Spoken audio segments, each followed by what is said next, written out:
Hey everybody, Nick Espinosa, your chief security fanatic here. Don't forget to subscribe. And today we are talking about new legislation in the United States on why companies should tell us how AI is impacting their jobs, aka who are they firing and then replacing with artificial intelligence. And Alfonso Marussia of TechSpot had a really good write-up on this.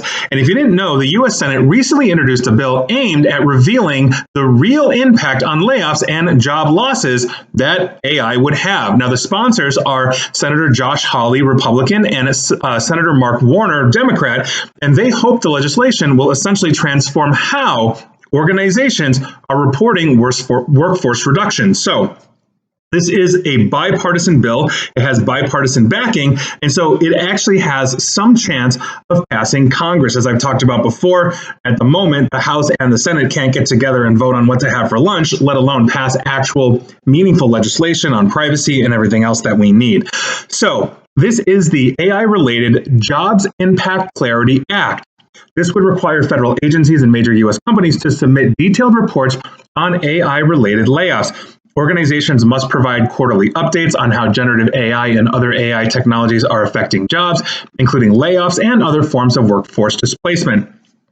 So these reports would feed into data collected by the U.S. Department of Labor. The DOL would then be responsible for producing a comprehensive report on AI and jobs made available to both Congress and the public. Now, Senator Hawley said that AI is already affecting American jobs. He is absolutely correct on that. Replacing positions and swelling the ranks of the unemployed is essentially what is starting to happen. So I agree with the senator on that.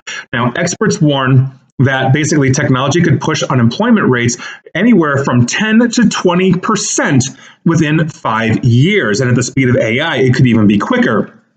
So it's essential for Americans to receive an accurate assessment of AI's current impact on the job market. And that's exactly the problem here. This is a multifold issue. So recently, the Department of Labor stopped releasing labor statistics of job loss or job growth, et cetera, et cetera. I'm not adjudicating politics here. You know I never do. My default preamble always applies.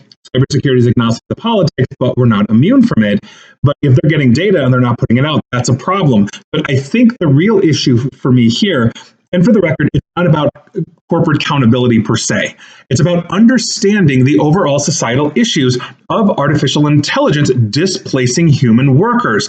We need those accurate numbers. The population is growing. And if economic growth is going to involve human labor participation, we need to understand how this will stress the other aspects of the economy. So we are seeing right now, for example, what a government shutdown is doing to people who are not getting paychecks because they are furloughed. And we're also starting to see 1 in 8 Americans, roughly 42 million of them, go hungry as a result of basically SNAP being shut off due to the government shutdown. That's the supplemental nutrition program that we've got. That could have long-term deleterious effects, not just on, let's say, the potential mental health of individuals, but people looking for jobs, people just trying to survive. And if artificial intelligence is coming along and with a rapid creative destruction that isn't giving basically humans time to think of new jobs, new fields, new avenues, this is a huge issue. So if you look at technological innovation throughout the literal centuries, the example I always use is London, England. They were originally lighting the streets with gas lamps, and there was a guild or a union that ran the lamplighters. And so they would go, they would turn them off, turn them on, et cetera, et cetera. But when electricity came to London, they straight up rioted over the fact that they were all going to lose their jobs. But it took decades, literally, to electrify all of London, which meant those lamplighters could be trained on something else. We don't have that luxury here with artificial intelligence. And so we need to understand just how many people are starting to become unemployed and just how much the job market is shrinking. These are critical numbers that we need to have. And so I really do hope this passes. Again, it's bipartisan. I don't care what you believe politically. We need the numbers, and we need to start addressing these long-term societal issues thanks to technological advancement. And I'm a technology guy, but you know what I'm talking about here. So big issue. Hopefully you'll take it to heart too, but I don't know, write your senator. We'll see what happens. Please like, share, follow me here on Facebook and Twitter at NickAESP, and please feel free to subscribe to me at YouTube as well. And as always, stay safe, stay online, and please, please, please attempt to stay private, informed, and secure. Take care.